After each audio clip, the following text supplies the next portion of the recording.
Before we dive into this story, don't forget to like, share, and subscribe to our YouTube channel. And let me know in the comments where you're watching from. Hi there. I am Kate. I'm 26 years old, and my life has always been steady and predictable. My mom, her husband Michael, and I lived in a small house in Los Angeles, and it was just the three of us. But everything changed when Michael's son Jake moved in with us to start university and start a new life in our city. Jake and I had only met at family gatherings, and I didn't know him very well. Now that we were all living under the same roof, I had to adjust to his presence. Jake was the antithesis of the kind of person I usually encountered. His boundless enthusiasm and positivity ushered him into our home like a ray of sunshine, and my mom was pleased that he quickly became a part of our little family. Michael's pride in his son was evident. I was making dinner one night, trying not to notice that Jake was back at the kitchen table, chatting with me about his new hobbies and his first days at university. He effortlessly won people over with his humor, wit, and ability to find the funny side in even the most mundane situations. Before I knew it, I was beginning to succumb to his charm. Jake interrupted his seemingly unending stream of anecdotes to ask, "Have you ever been to the beach at night?" This time, he wasn't whining about his students' struggles to adjust to the new rhythm. Instead, he was making every story light and humorous with his laughter. I was taken aback by his question and blinked to make sense of it. I replied, assuming it was a joke, but Jake wasn't. His eyes revealed genuine interest, and something else made me slightly anxious. "All right, let's go now." The sound of the waves is breathtaking. When no one was looking, his grin seemed to solve every problem. Jake had packed thick blankets from home, so we sat on the beach wrapped in them. It was chilly, but the hot coffee we got on the way made it a bit warmer. I wasn't prepared for such a quick request, but something in his voice and attitude made me accept it at that time. An hour later, we were already there. While gazing at the stars and listening to the sound of the waves lapping against the shore, Jake began to share his hopes and dreams for the future. As I listened, I suddenly realized that it had been a long since I had felt such peace. "Sometimes I feel like I'm here by accident," he said, continuing to look up at the dark sky as if he were doing everything right but still feeling out of place. I'd never heard Jake speak like that. He always seemed so confident, but this confession sounded unexpectedly sincere and vulnerable. I turned to look at him, but he was already looking at me with that look. I saw more than just interest in the conversation. It was deep, almost penetrating, as if Jake wanted to say something important but hesitated. Neither of us needed to say a word to understand that something special had happened between us at that moment. We sat silently, listening to the sounds of the night. Ocean, each of us thinking about what would come next that night. I returned home with the feeling that my life would never be the same again. The next few weeks were a real test for me, but I was up for the challenge. I couldn't stop thinking about that evening on the beach, about the way Jake looked at me as if he saw not just a person but something more. We continued to talk, and everything seemed the same, but it was hard for me not to notice that there was something new in our communication, tension hidden under light jokes and smiles. My favorite blueberry cheesecake, grilled veggies, and baked salmon were waiting for me in the kitchen one evening when I got home from work, drained and spent. Jake had prepared a true culinary masterpiece. He saw my surprised expression and continued, "You deserve to relax, you're the queen." I was unsure of how to respond. Eating supper alone when Michael and Mom were out late sounded weird and even scary. Jake came over to me with wine glasses in his hands. His smile was gentle, but I could see a hint of uncertainty in his eyes. We ate and talked about nothing serious, but I couldn't help but feel a knot in my stomach as I laughed.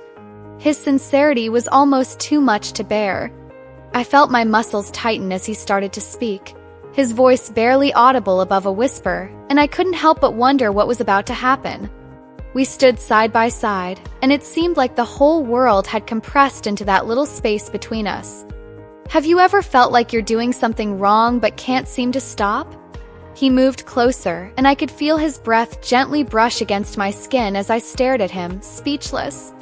My gut told me that what was happening between us was wrong, but I couldn't bring myself to say it. I remained still as his hand rested on my shoulder. Jake, I started to find the right words, but he leaned in and our lips met in a gentle, tentative way, like a touch that should stay in memory but not become reality.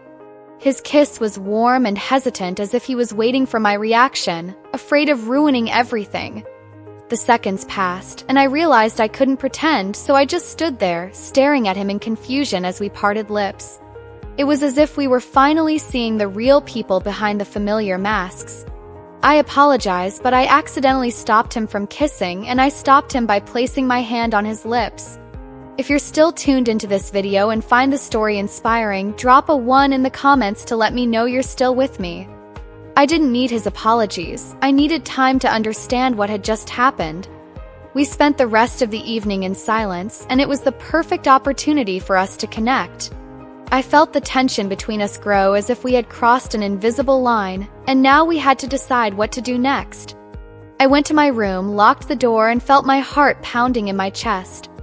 I couldn't sleep, but I was excited about what the next day would bring. For a long time, thoughts swirled in my head, and each one ended with that kiss, which revealed something more than just affection. It was a moment when everything became too real, too dangerous, and I was filled with excitement about what it all meant. I didn't know if I could live with it pretending that nothing had happened or if we needed to change something, but I was ready for whatever came next. Jake, I was already in the kitchen making breakfast as if nothing had happened. We exchanged awkward smiles, and I realized that this awkwardness was our new reality where we now had to exist. The scariest thing was that I didn't know where this would lead us. After that evening, everything changed. I tried to keep my distance from Jake, avoiding his looks and accidental touches, but you can't run away from yourself. And every time we bumped into each other in the house, I felt my heart beating faster. We had a silent understanding of what had happened, and it was like a stone that pulled me down to the bottom. But a few days later, something amazing happened. After our kiss, Jake suggested we go out of town just to change the scenery and get some fresh air.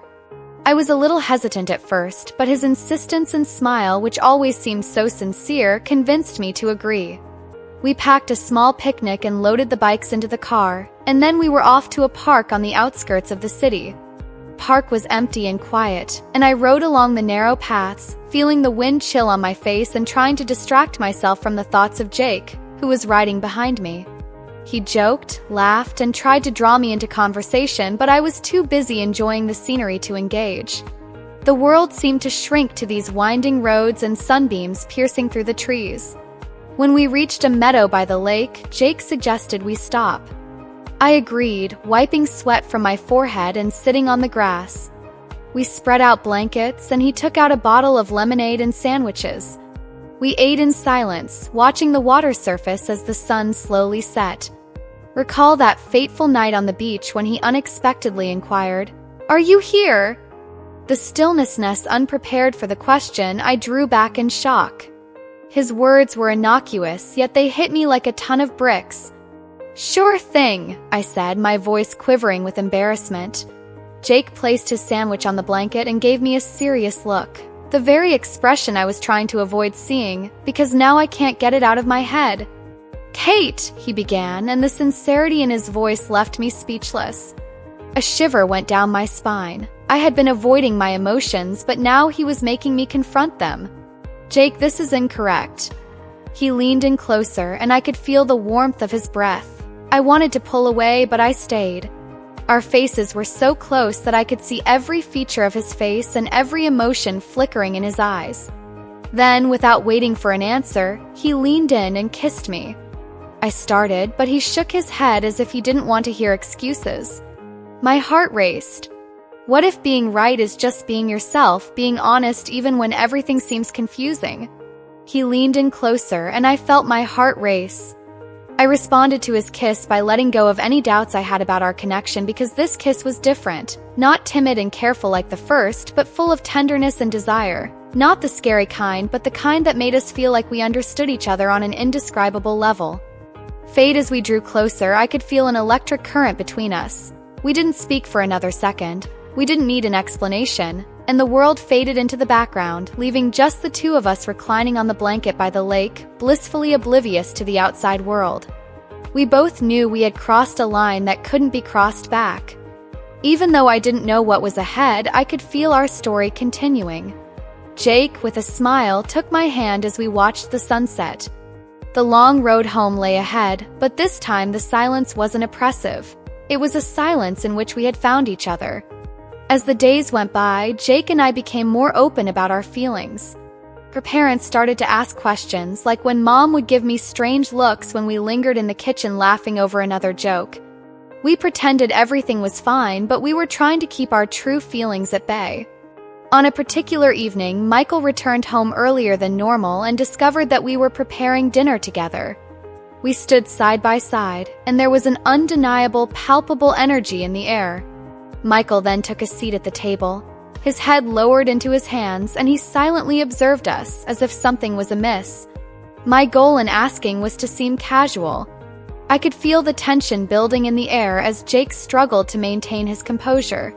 It was as if the very air itself was screaming the truth about to explode. You started with a calm voice, but there was a hint of hidden tension. Your behavior changed, and I can tell something is going on between you. My heart froze, and I was at a loss for words. Jake glanced over at me, and I saw that he was just as confused as I was. All the secrets we had been keeping were about to come crashing down, and I was at a loss for words. "Dear Michael, we've been getting closer lately," I said, but my words lacked conviction. Sounded like I was trying to convince me, not Michael, but just ourselves, friends. Jake hesitated to speak, but then realized that speaking now would only make things worse. That night, we sat down to an endless dinner, and Mom felt the tension as well, but she said nothing. As we were clearing the table, Michael got up suddenly, gathered the dishes, and went into the kitchen, his steps betraying his emotions. I followed suit, leaving Jake and Mom by themselves in the living room. Michael leaned on the side of the sink, staring out the window. I walked up to him, trying to think of anything to say to break the tension, but nothing came to me. "Michael, you must understand that," I started to speak, but he cut me off without turning back. "You know, Kate, that my love for you and him has no bounds, but I can't help but notice that he's struggling. It pains me to think of the people we care about and how our actions are affecting them." If you're still tuned into this video and find the story inspiring, drop a 2 in the comments to let me know you're still with me. I realized that no amount of rationalization would help, so I just went quiet. Jake and I had long since crossed a line from which there was no return. It was our decision, and we were ready to live with it. We both knew that honesty was more important now than ever. Even if the truth hurt later that night when the house was quiet, Jake knocked on my door. I let him in, and we stood in the dark, understanding that the conversation with Michael was just the beginning of what we had to face. "We can't hide anymore," he said, and there was so much determination in his voice that I felt the tension begin to recede. He came closer to me, took my hands in his, and looked into my eyes for a long time. "I can't lose you, Kate," he said. "Even if everything goes wrong, I want to be honest with you and with them." I nodded, excited for what was to come. We realized we needed to take this step now. We were both afraid, but we were also excited. We couldn't wait to take action. I leaned into him, feeling his warmth and support. I knew that together we would get through it. That night, we decided it was time to stop hiding. The road ahead was full of uncertainty, but we were ready for it. We knew that the most important thing was we decided to be true to ourselves and each other. We couldn't wait any longer to have that conversation. The day after that dinner with Michael and Mom, Jake and I took the step that would change everything. We waited for them to come back from work. Sitting in the living room, my hands were cold, and my heart was beating so loudly that it seemed everyone around could hear it. Jake clung to my hand, his squeeze an attempt at assurance, but I could tell he was just as anxious as I was. As our parents entered the house, they smelled trouble. Mom froze in the doorway, staring at us suspiciously. Michael sighed heavily as if he knew exactly what we would be talking about. "We need to talk," I whispered, my voice quivering. At this critical juncture, Jake's words hung in the air like an unspoken confession. "We can no longer hide and want you to know the truth." Our parents sat tensely across from us, and I felt his support as he squeezed my hand even tighter. I felt small and helpless, and I lowered my gaze, wondering what he meant. I said, feeling these words finally escape, as Michael inquired, his voice threatening a storm but making it clear that we love one another nevertheless. It was a mixture of relief and anxiety as Mom and Michael's emotions were on display: amazement, disappointment, and a need to comprehend how things had progressed to this point. Mom seemed to be terrified to say anything she couldn't take back, covering her lips with her palm. Michael, overwhelmed by the mounting tension, rose to his feet and paced the room, desperately seeking a moment of quiet. It was then that I realized how difficult this talk had been for everyone involved, not only us but also them. Do you see how this is wrong? What do you think others will say? Michael's passionate speech tore us apart. We had faith in you, thought you could act like family, and we did our best.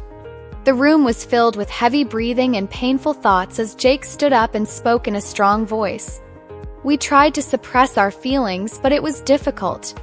Our love for one another is not a whim or a momentary infatuation. My mom chose to talk in a low, sorrowful tone, and I still don't see how this could have happened and gone unnoticed. I was at a loss for words. The realization that we would now have to face the repercussions of our choices frightened me, and the whole scenario seemed like a dream that had finally come to an end.